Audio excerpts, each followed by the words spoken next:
वृंदावन एक ऐसा स्थान जहाँ की धरती हरी भरी थी, जहाँ की हवाओं में सदा फूलों की महक बसी रहती थी। वहाँ के लोग सरल और प्रेममय जीवन जीते थे। लेकिन वृंदावन की सबसे बड़ी विशेषता थी वहाँ का छोटा बालक कृष्णा। कृष्णा का जन्म खुद एक चमत्कार था और वह इतना सुंदर था कि कोई भी उसे देखता तो मोहित हुए बिना नहीं रहता। उसकी बड़ी बड़ी आंखें, गोल गोल मुखड़ा और घुंघराले बाल उसे एकदम अनोखा बनाते थे। उसके बाल सखा उसे बहुत प्यार करते थे। कृष्णा के दिन खेल कूद और बाल लीलाओं से भरे होते थे।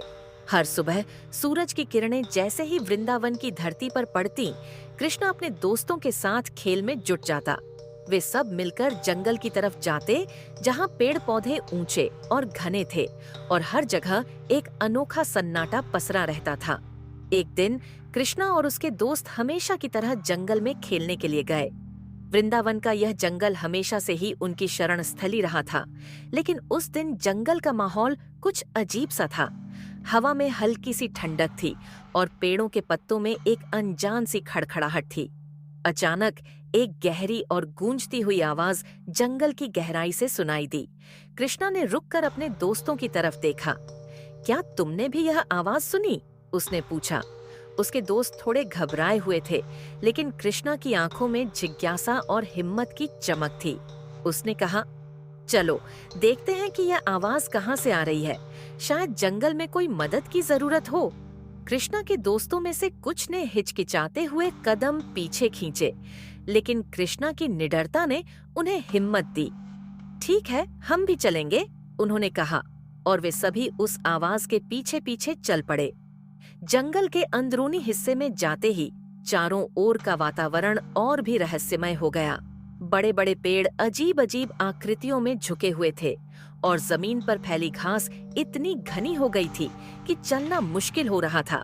जैसे जैसे वे गहरे जंगल में आगे बढ़ते गए, हवा भारी होने लगी और अंधेरा घना होने लगा। फिर अचानक एक गहरी धुंध ने उन्हें घेर लिया। चारों ओर कुछ भी साफ दिखाई नहीं दे रहा था और वे सब एक दूसरे का हाथ पकड़कर चलने लगे ताकि कोई खो न जाए। कृष्णा ने धुंध की तरफ देखा और उसके चेहरे पर एक शांत मुस्कान आई। उसने अपनी बांसुरी निकाली और एक मधुर धुन बजानी शुरू की। बांसुरी की धुन जैसे ही हवा में घुलने लगी, धुंध धीरे धीरे हटने लगी। लेकिन तभी उनके सामने एक विशालकाय नागिन प्रकट हुई। उसकी आंखें जुगनू की तरह चमक रही थीं और उसकी फुफकार से जमीन कांप रही थी। कृष्णा ने बिना डरे अपनी बांसुरी को नीचे किया और नागिन की तरफ मुस्कुराते हुए पूछा, तुम कौन हो और यहाँ क्या कर रही हो? नागिन ने अपनी फुफकार बंद की और एक ठंडी हंसी हंसी। मैं मायावी नागिन हूँ, उसने कहा। ये जंगल मेरा है और मैं इसे अपने जादू से नियंत्रित करती हूँ। यहाँ से कोई जीवित नहीं निकल सकता अगर मैंने ऐसा न चाहा। कृष्णा ने धैर्यपूर्वक उसकी बात सुनी और फिर कहा, अगर तुम इतनी शक्तिशाली हो तो हम सबको यहाँ से बाहर जाने का एक मौका दो। अगर हम तुम्हें हराने में सफल हो गए तो तुम हमें इस जंगल से सुरक्षित निकलने दोगी? नागिन ने सोचा और फिर उसकी आंखों में क्रूरता झलकने लगी। ठीक है, उसने कहा, मैं ये शर्त मानती हूँ, लेकिन याद रखना मेरे जादू से बच पाना आसान नहीं होगा। नागिन ने अपनी आंखें बंद की और उसकी फुफकार तेज हो गई। अचानक हवा में आग की लपटें उठने लगीं और उन्होंने चारों ओर से कृष्णा और उसके दोस्तों को घेर लिया। उसकी गर्मी इतनी तेज थी कि दोस्तों के चेहरे पसीने से तर हो गए। लेकिन कृष्णा ने अपनी बांसुरी उठाई और उस पर एक धीमी लेकिन शक्तिशाली धुन बजानी शुरू की। जैसे ही धुन ने लपटों को छुआ, वे तुरंत ठंडी हो गईं और राख में बदल गईं। यह देखकर नागिन का गुस्सा और बढ़ गया। उसने अपनी जादुई ताकतों का उपयोग करते हुए जमीन से बड़े बड़े कांटे उगाने शुरू कर दिए। ये कांटे तेजी से बढ़ते हुए कृष्णा की ओर आने लगे, जैसे वे उसे चीर डालेंगे। कृष्णा ने अपनी बांसुरी को एक तरफ रखकर अपने चरणों को उन कांटों पर रखा। जैसे ही उसके कमल चरण ने उन कांटों को छुआ, वे कांटे तुरंत खूबसूरत फूलों में बदल गए। यह देखकर नागिन हैरान रह गई, लेकिन उसने हार नहीं मानी। वह अपनी पूरी शक्ति को एकत्रित कर आसमान में उड़ी और वहां से एक विशाल जलप्रपात को कृष्णा की ओर मोड़ दिया। जैसे ही जलप्रपात नीचे गिरने लगा, कृष्णा ने फिर से अपनी बांसुरी उठाई और एक मधुर शांतिपूर्ण धुन बजाई। यह धुन इतनी मनमोहक थी कि जलप्रपात का वेग धीरे धीरे कम होने लगा और अंत में वह कृष्णा और उसके दोस्तों पर फूलों की वर्षा में बदल गया।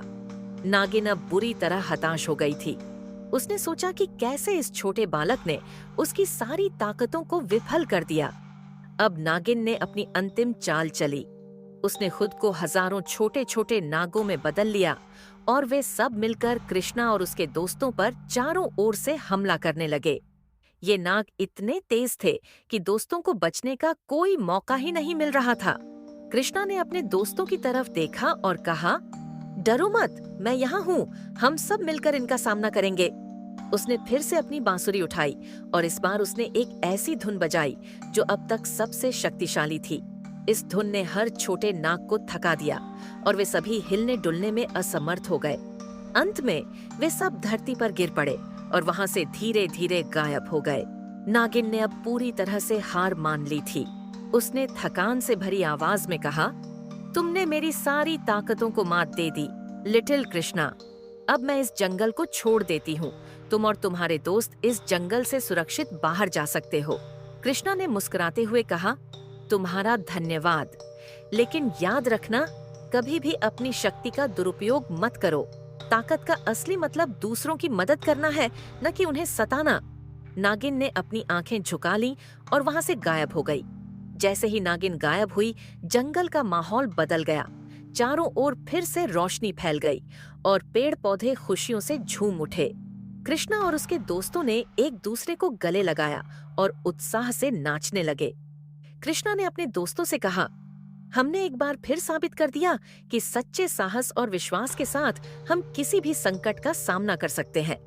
वे सभी खुशी खुशी वृंदावन लौट आए। वहां के लोग भी उनके लौटने की प्रतीक्षा कर रहे थे। जैसे ही वे गांव में पहुंचे, लोगों ने उनका स्वागत किया और कृष्णा की जय जयकार करने लगे। उस दिन के बाद से वृंदावन में यह कहानी मशहूर हो गई कि कैसे लिटिल कृष्णा ने अपने दोस्तों के साथ मिलकर मायावी जंगल को जीत लिया। कृष्णा ने अपने दोस्तों से कहा, याद रखना, हम सब में अद्भुत ताकतें हैं। हमें बस अपने ऊपर विश्वास रखना है और मिलकर काम करना है।